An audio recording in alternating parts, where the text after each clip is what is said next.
নমস্কার বন্ধুরা, আমি দীপায়ন। আপনারা দেখছেন বাগান ইউটিউব চ্যানেল। তো গত ভিডিওতে আপনাদের দেখিয়েছিলাম যে কিভাবে আপনারা মাটি তৈরি করবেন এবং মাটি তৈরির জন্য যে সরঞ্জামগুলো আছে সেটা নিয়েও একটা ভিডিও বানিয়েছি আমি, এবং তার দাম কীরকম সেটা নিয়েও একটা ভিডিও বানিয়েছি। তো সেই ভিডিওগুলোতে আপনারা খুবই ভালো সাড়া ফেলে দিয়েছেন, সেই কারণে আপনাদের অনেক ধন্যবাদ। এভাবে আপনারা আমার পাশে থাকুন এবং চ্যানেলটিকে সাবস্ক্রাইব করে দিন এবং সবার সঙ্গে সেটা শেয়ার করে দিন। তো আজকের ভিডিওতে আমি দেখাবো যে আমরা তো মাটি তৈরি করে ফেললাম, গাছও আমরা তৈরি করে ফেলেছি, গাছ আমরা নার্সারি থেকে নিয়ে এসেছি। তো এবার গাছে তো কিছু খাবার দিতে হবে, যেটাকে আমরা সার বলে থাকি। তো সারটা আমরা কীভাবে বানাই, তো গত ভিডিওতে আপনাদের যেই জিনিসগুলো দেখিয়েছি সেটা আমি আর নতুন করে দেখাচ্ছি না, সেইগুলো দিয়েই কিন্তু সার তৈরি করা হয়, আলাদা করে কোনো কিছু প্রয়োজন হয় না। এবং সেই সারগুলো দিয়েই কিন্তু দেখতে পাচ্ছেন আমার এই যে গাছগুলো রয়েছে পেছনে আমার, এইগুলো কিন্তু আবার গত বছরের গাছ, এবং দেখতে পাচ্ছেন যে কত সেগুলোতে ফুল এসছে। আমি মেনলি গোলাপটাই করি, ওই কারণে আপনারা দেখতে পাচ্ছেন এখানে বেশিরভাগ গোলাপ। এটা রয়েছে আমার পুরনো গত বছরের গোলাপের মধ্যে একটি ভ্যারাইটি, এটা হচ্ছে মুনস্টোন। দেখতে পাচ্ছেন এখানে ফুল এসছে, এটা কুড়িগুলো খুব সুন্দর। এখানে আরেকটা কুড়ি আছে, এখানে একটা কুড়ি এসছে। এখানে রয়েছে আরেকটি ভ্যারাইটি, দেখতে পাচ্ছেন এটা হচ্ছে আব্রাকাডাবরা। এটাতে একবার ফ্ল্যাশ হয়ে গেছে বলে এখানে কুড়িটা একটু কম আছে।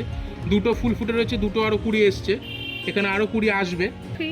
এইটা দেখতে পাচ্ছেন, আপনাকে বলেছিলাম আপনাদেরকে যে আমার কাছে দেশি ভ্যারাইটি দুটো গোলাপ রয়েছে, তার মধ্যে এটা একটা, আর এটা আর একটা রয়েছে, এটা আমার আইডি জানা নেই। এটা অরেঞ্জ কালারের একটা ফুল হয়, এখানে দেখতে পাচ্ছেন কুড়ি এসছে। এটা দেখুন আর একটা ভ্যারাইটি, এটা ইনগ্রিড বার্গম্যান। দেখুন ফুলগুলো,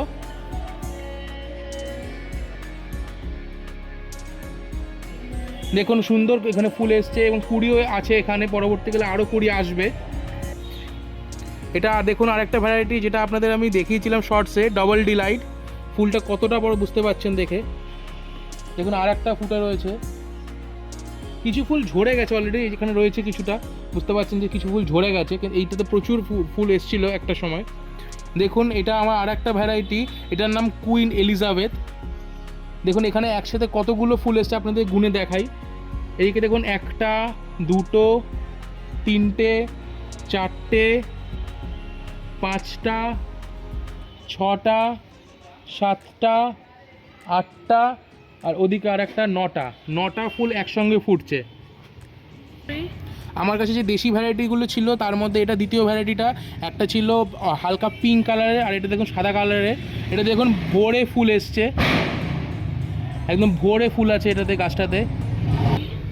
এটা দেখুন আমার সেই মিনিয়েচার গোলাপটা, এটাতে একটা ফ্ল্যাশ হয়ে গেছে, এটা সেকেন্ড ফ্ল্যাশে দেখুন কুড়িগুলো একবার দেখুন, খালি পাতা দেখা যাচ্ছে না, খালি কুড়ি দেখা যাচ্ছে, কুড়িতে পুরো ভরে গেছে গাছে। তাহলে আপনারা দেখতে পেলেন যে আমার গত বছর, এক বছরের পুরনো যে গাছগুলো রয়েছে সেখানে কীরকম ফ্লাওয়ার এসছে। তো আমি কী সার ইউজ করছি আপনাদের আমি আগের দিনও বলেছি, এই সারগুলো ওখানে রয়েছে। দেখতে পাচ্ছি এখানে রয়েছে লেদার মিল রয়েছে, নিমখোল রয়েছে, ম্যাগনেসিয়াম সালফেট, শিংকুচি, সর্ষে খোল, পটাশ, এখানে যে পটাশ রয়েছে এটা বায়ো পটাশ রয়েছে, এখানে হাড়ের গুঁড়ো রয়েছে, এটাতে কফি রয়েছে, এটাতে বাদাম খোল রয়েছে এইটাতে, আর তলারটায় রয়েছে মাইক্রোরিজিয়াল বায়ো ফার্টিলাইজার, যেটা আমরা ইউজ করি টাটা র্যালি গোল্ডে, সেটা এখানে রয়েছে। তো কী করতে হয় আমি বলে দিই ব্যাপারটা, তাও আপনারা যদি বলেন আমাকে ভিডিও বানাতে, আমি আলাদা করে একটা সার তৈরি করার ভিডিও বানিয়ে দেবো আপনাদেরকে। তো এখন আপনাদের একটা বলে রাখছি কী করতে হয়। এখানে এই জিনিসগুলোকে 1 কেজি করে নিতে হয়, সেটাকে মেশাতে হয় 10 কেজি ভার্মিকম্পোস্ট বা গোবর সারের সঙ্গে। 10 কেজি ভার্মিকম্পোস্ট বা গোবর সারের সঙ্গে এই সব কটাকে 1 কেজি করে মিশিয়ে মিনিমাম 3 মাস, ম্যাক্সিমাম 6 মাস একটা অন্ধকার জায়গায় বস্তার মধ্যে করে রেখে দিলেই আপনার জৈব সার তৈরি হয়ে যাবে। তো আমার কাছে জৈব সার যেটা আমি বানিয়েছিলাম তৈরি করে, সেটা দেখিয়ে দিই আপনাদেরকে একবার।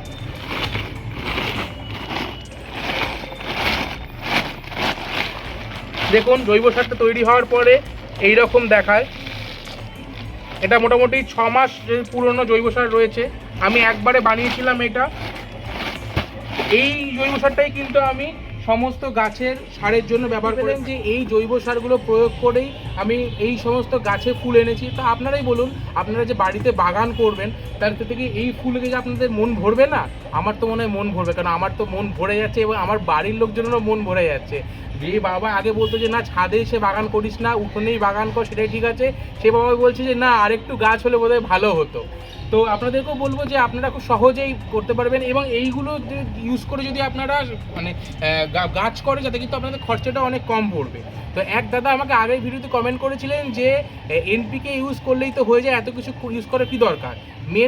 মেন সমস্যা হচ্ছে কি, আমি যেটা আপনাদের বলেছি যে আমি সস্তা আপনাদের বাগান করতে বলছি, এনপিকে কিন্তু সস্তা নয়। এনপিকেতে কী আছে, এনপিকের মধ্যে মেন 3টে রয়েছে, একটা হচ্ছে নাইট্রোজেন, একটা রয়েছে ফসফরাস, একটা রয়েছে পটাশিয়াম। তো আমার কাছে এই যে জৈব সারগুলো রয়েছে এর মধ্যে তো আমার এনপিকেই রয়েছে, আর তো কিছু নেই। তো এর মধ্যে আমরা কোনটাতে সবথেকে বেশি নাইট্রোজেন পাচ্ছি সর্ষের খোল থেকে, হাড়গুলো থেকে পাচ্ছি আমরা ফসফরাসটা, আর পটাশ পাচ্ছি থেকে এই যে বায়ো পটাশ, সেখান থেকে আমরা পটাশটা পেয়ে যাচ্ছি। তো আমরা যদি এইগুলো ইউজ করি তাহলে তো আমাদের করে রাসায়নিক সারের সমস্যা ইউজ করতে হচ্ছে না।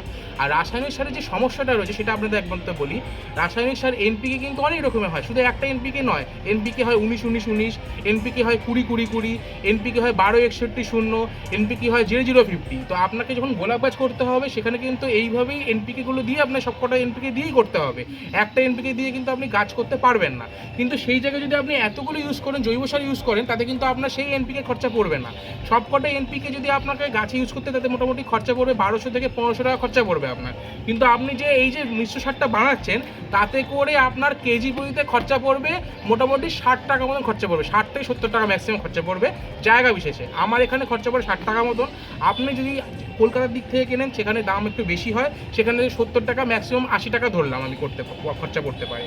কিন্তু রাসায়নিক ইউজ করলে কিন্তু সেই খরচাতে আপনার হবে না, রাসায়নিকে অনেক খরচা বেশি।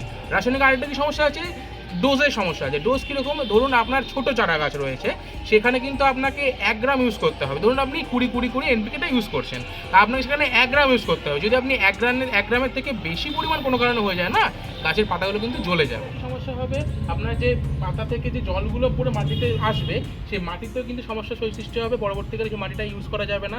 অনেক সময় প্রবলেম কী হয়, যে মাটিটা ক্ষারধর্মী হয়ে যায়। সাধারণত গোলাপ গাছ একটু অ্যাসিডিক মাটি পছন্দ করে, তো সেক্ষেত্রে কিন্তু মাটিটাকে ফেলে দিয়ে নতুন করে মাটি চেঞ্জ করে আবার গোলাপ গাছকে পরিস্থাপন করতে হতে পারে। এছাড়া আপনাদেরকে যেটা আমি প্রথম থেকেই বলে আসছি, যে আমি কখনোই চাই না যে আপনারা খরচা করে গাছ করুন। আমি চাই আপনারা একটুখানি সহজে কাজ করুন, একটু খরচা কমে কাজ করুন। সেই কারণেই বারবার করে আপনাদেরকে বলছি যে আপনারা জৈব সার ব্যবহার করে করবেন। আমি আবার বলে দিচ্ছি, এখানে কফিটা বাদ দিয়ে যে কটা এখানে রয়েছে সেইগুলোকে 1 কেজি করে নিয়ে তার সঙ্গে ভার্মিকম্পোস্ট 10 কেজি অথবা গোবর সার 10 কেজি মিশিয়ে কিন্তু তৈরি করতে হয় এই জৈব সার, যেটা আমার কাছে এই মুহূর্তে রয়েছে। যদি আপনাদের মনে হয় যে কিভাবে সার তৈরি করতে হয় সেটা নিয়ে একটা আলাদা ভিডিও দরকার, অবশ্যই কমেন্ট করে জানাবেন, আমি সেই ভিডিওটা আপনাদের জন্য অবশ্যই করব। আর একটা কথা আমি বলে দিচ্ছি যে না আমি যে করবো না তা নয়, এনপিকে দিয়ে যদি আমার 1000 সাবস্ক্রাইবার হয়ে যায় তাহলে আমি অবশ্যই একটা গোলাপ গাছ আমি এনপিকেতে করব, এবং সেটা আমি মাটির মিডিয়াতে নয়, সেটা আমি সিন্ডার মিডিয়াতে করব।